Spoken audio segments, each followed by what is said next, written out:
दोस्तों, आपने कई बार सुना होगा कि अगर पृथ्वी के बाद किसी दूसरे ग्रह पर जीवन की कल्पना की जा सकती है तो वो है मंगल ग्रह। हालांकि वैज्ञानिकों का मानना है कि हमारा ब्रह्मांड इतना बड़ा है तो ऐसा कैसे हो सकता है कि उसमें केवल और केवल धरती पर ही जीवन संभव हो। उनके अनुसार ब्रह्मांड में और भी ऐसे ग्रह मौजूद हैं जिसमें जीवन पनपता है, जीवन जिया जाता है, और वो हमारे जैसे है या नहीं ये तो नहीं पता, लेकिन वो जीवित जरूर होंगे। फिलहाल कुछ वैज्ञानिकों ने यह दावा किया है कि धरती पर जीवन मंगल ग्रह से यात्रा करके ही आया है। अब इस बात में कितनी सच्चाई है इसकी पुष्टि मैं नहीं करता, लेकिन क्या कभी मंगल ग्रह पर जीवन था तो उसका जीवन कैसे व कब खत्म हुआ, ये सबसे बड़ा सवाल है। ये एक ऐसा प्रश्न है जिसका उत्तर हर कोई जानना चाहता है। इसीलिए आज हम इस विषय पर बात करेंगे और जानेंगे आखिर कैसे कैसे हालात रहे होंगे जिन्होंने मंगल ग्रह को बेजान कर डाला लेकिन पृथ्वी पर जीवन भेज दिया। ये बात तो आप भी जानते होंगे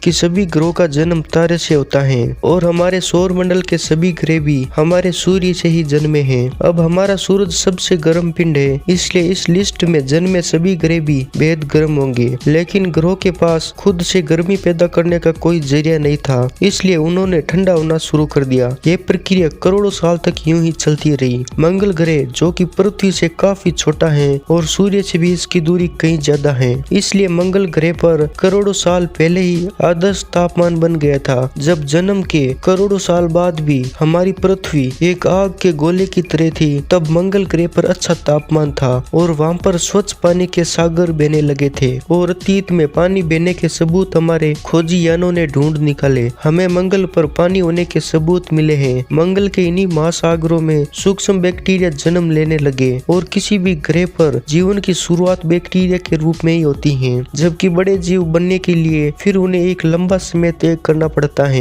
एक लंबी यात्रा से गुजरना पड़ता है। जबकि मंगल ग्रह पर उन्हें वो समय मिला ही नहीं, क्योंकि तभी एक एस्टेरॉयड तेज गति से होता हुआ मंगल ग्रह से टकरा गया, जिससे हजारों परमाणु बम के बराबर उस एस्टेरॉयड से ऊर्जा निकली और उससे मंगल ग्रह का ऊपरी हिस्सा समाप्त हो गया। इस टकराव से मंगल ग्रह के बैक्टीरिया अपने आप नष्ट हो गए। उसी समय एक और ग्रह घूमता हुआ हमारी पृथ्वी से टकराया और पृथ्वी के दो टुकड़े हो गए। हाँ, ये बात और है कि तब पृथ्वी पर कोई जीवन था ही नहीं, तो उस टक्कर से पृथ्वी के जो टुकड़े हुए उनमें से एक टुकड़े पर तो हम रहते हैं और जो बचा दूसरा टुकड़ा उसे हम आज चांद कहते हैं। इसलिए हिंदू पौराणिक ग्रंथों में पृथ्वी को चांद की बहन कहा गया है और हम पृथ्वी को माता मानते हैं, इसीलिए चांद को मामा कहा गया है। पृथ्वी के उस ग्रह से हुई टक्कर एक अच्छा संयोग था, क्योंकि उससे भविष्य में पृथ्वी पर जन्म जीने लायक परिस्थितियां बनने वाली थी। साल 2014 में नासा के रोबोट ने मंगल ग्रह की एक जबरदस्त तस्वीर ली थी, क्योंकि इस तस्वीर में गोल पत्थर दिखाई दे रहे थे जो कि हजारों साल पानी बहने के कारण बनते हैं। साथ ही तस्वीर में काफी सारे दरारें और नदी रूपी संरचनाएं भी थी, जिसको देखकर वैज्ञानिकों ने अनुमान लगाया कि एस्टेरॉयड की टक्कर के बावजूद भी मंगल की धरती के अंदर पानी लिक्विड रूप में रहा होगा, क्योंकि ज्वालामुखी फटने के कारण पानी भाव की अवस्था में बाहर निकला। आपको ये भी पता होना चाहिए कि मंगल ग्रह पर अनगिनत ज्वालामुखी हैं। एवरेस्ट की चोटी से 3 गुना ऊंचा मंगल का ओलंपस पर्वत भी असल में एक ज्वालामुखी है। जलवाष्प के रूप में ज्वालामुखियों ने जब पानी बाहर फेंका तो मंगल पर बादल बने, जिससे बारिश हुई, जिससे एक बार फिर से मंगल ग्रह पर जीवन पनपने लगा। लेकिन ये दूसरी बार पनपने वाला जीवन भी यहाँ लंबे समय तक नहीं चल सका, क्योंकि सूर्य से ज्यादा दूरी होने से मंगल ग्रह तब काफी ज्यादा ठंडा हो गया था और उसका पानी बर्फ में जम गया था। मंगल ग्रह पर अत्यधिक ठंड होने के कारण उसके बैक्टीरिया जैसे सूक्ष्म जीव भी समाप्त होने लगे। दूसरी तरफ तब पृथ्वी का तापमान भी अब नॉर्मल होने लगा था और चांद के गुरुत्वाकर्षण ने पृथ्वी को तब एक महत्वपूर्ण बेहतरीन स्थिति प्रदान की, जबकि ऐसी स्थिरता मंगल ग्रह पर नहीं थी, क्योंकि उसके दोनों उपग्रह बेहद छोटे हैं और उनका गुरुत्वाकर्षण बल मंगल ग्रह को एक दूरी पर बांधने लायक नहीं है, जबकि हमारा चंद्रमा काफी बड़ा है और इसका गुरुत्वाकर्षण बल हमारी पृथ्वी को एक तरफ झुका कर रखता है, जिसकी वजह से यहाँ सर्दी, गर्मी और बारिश वाले मौसम बन पाते हैं। पृथ्वी पर जीवन केवल मंगल ग्रह की तरह बैक्टीरिया में नहीं पनपा, बल्कि यहाँ पर समुद्रों में कई तरह के जीव विकसित होने लगे। लेकिन तब पृथ्वी के पास ओजोन परत नहीं थी, तब कोई भी जीव समुद्र से बाहर नहीं रह सकता था।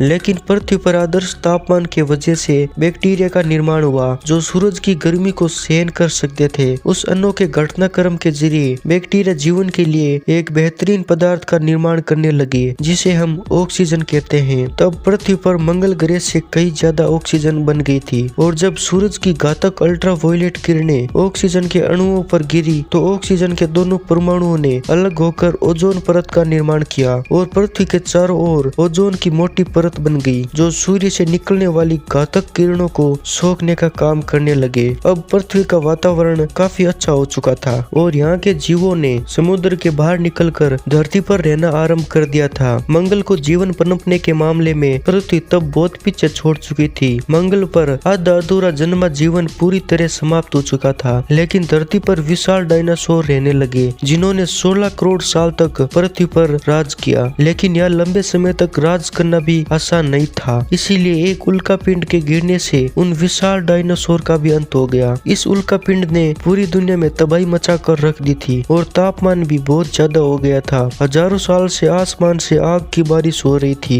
और एक बार फिर पृथ्वी पूरी तरह से तबाह हो चुकी थी। आज से 6.5 करोड़ साल पहले धरती पर हर तरफ नरक जैसा मंजर दिखाई दे रहा था, लेकिन यह घटना हमारे लिए एक वरदान साबित होने वाली थी, क्योंकि अगर डायनासोर का अंत नहीं होता तो हम यहाँ नहीं होते। उनके अंत के साथ ही स्तनधारी जीवों की प्रजाति को आगे बढ़ने का मौका मिला। पीढ़ी दर पीढ़ी उनमें कई तरह के बदलाव देखने को मिले और करीब 6 करोड़ साल चले। इस परिवर्तन की वजह से इंसान जैसे बुद्धिमान प्रजाति का जन्म हुआ। जहाँ पहले डायनासोर अपनी ताकत के दम पर राज करते थे, वहीं अब इंसानों ने अपनी बुद्धिमानी के दम पर राज करना आरंभ कर दिया। हमने यहाँ मौजूद हर साधन का इस्तेमाल करना सीखा और आज हमने इतनी तरक्की कर ली है कि धरती के किसी भी प्राणी का आसानी से खात्मा कर सकते हैं। दोस्तों, ये तो आप मानते ही होंगे कि जीवन की संरचना आसान नहीं है, क्योंकि जीवन केवल ऐसे ग्रह पर पनपता है जहाँ परिस्थितियाँ आदर्श हो और तापमान इतना आदर्श हो कि जल लिक्विड अवस्था में रह सके, जहाँ हमारे चांद जैसा एक बड़ा उपग्रह भी हो एकदम स्थिर रखे, जहाँ ओजोन लेयर हो जो सूरज की हानिकारक किरणों से बचाए रखे और जिस ग्रह की अपनी चुंबकीय शक्ति भी हो ताकि सौर तूफान से जीवन सुरक्षित रह सके। भले ही दोस्तों ब्रह्मांड में अरबों ग्रह हो, लेकिन हमारी पृथ्वी जैसी आदर्श परिस्थितियाँ बहुत कम ग्रह पर रही होगी। हाँ, ऐसा भी नहीं है कि इस ब्रह्मांड में केवल हमारा ही ऐसा ग्रह है जहाँ अच्छा तापमान है, लेकिन उन ग्रहों पर एलियन भी वैसे ही राज करते हैं जैसे हम पृथ्वी पर रहते हैं। जब तक पृथ्वी पर आदर्श परिस्थितियाँ रहेंगी तब तक हम इंसान ऐसे ही रहेंगे, लेकिन हालात भी ऐसे कब तक रहेंगे, क्योंकि ऐसे अनेक कारण हैं जिससे फिर से पृथ्वी के हालात बिगड़ सकते हैं। ठीक वैसे ही जैसे 6.5 करोड़ साल पहले हुआ था और डायनासोर की तरह हमारा भी खात्मा हो जाएगा। क्या पता कि किसी एस्टेरॉइड से हमारी पृथ्वी टकरा सकती है, या फिर किसी घातक वायरस से हमारा अंत हो सकता है, या फिर हम इंसानी परमाणु बम और जैविक हथियार का इस्तेमाल करके जीवन का खात्मा कर सकते हैं। दोस्तों, कभी न कभी पृथ्वी से जीवन खत्म जरूर होगा, लेकिन यह भी सच है कि हम इंसानों का पूरी तरह से इस धरती से सफाया नहीं होगा, क्योंकि अभी हम इंसान इस धरती पर केवल 2 लाख सालों से ही हैं, जबकि यहाँ जीवन अरबों सालों से है, जिसमें पृथ्वी ने हजारों मुसीबतों का सामना किया है और अनेकों बार यहाँ जीवन नष्ट हुआ है, लेकिन फिर भी यहाँ जीवन पनपा है। यानी जीवन हालात के हिसाब से खुद को बदल लेता है। इसलिए अब कोई अगर घटना पृथ्वी पर होती है तो उससे भले ही हमारा खात्मा हो जाए, लेकिन जीवन को जीने वाली परिस्थितियाँ यहाँ स्थायी रूप से खत्म नहीं होंगी और यहाँ एक बार फिर से जीवन पनपेगा। ठीक जैसे आज हम यहाँ पर राज करते हैं, ठीक वैसे यहाँ पर किसी का राज होगा। ये प्रक्रिया शुरू से चलती आई है और आगे भी चलती रहेंगी। यहाँ ये बात भी है कि एक न एक दिन पृथ्वी का अंत जरूर होगा और उसकी वजह बनेगा हमारा सूर्य, जो हमें जीवन देता है, क्योंकि सूर्य ऊर्जा का भंडार है और जैसे जैसे इसका ईंधन खत्म हो रहा है वैसे वैसे इसका आकार भी बढ़ने लगा है। 2 अरब साल बाद सूरज 15% बढ़ चुका होगा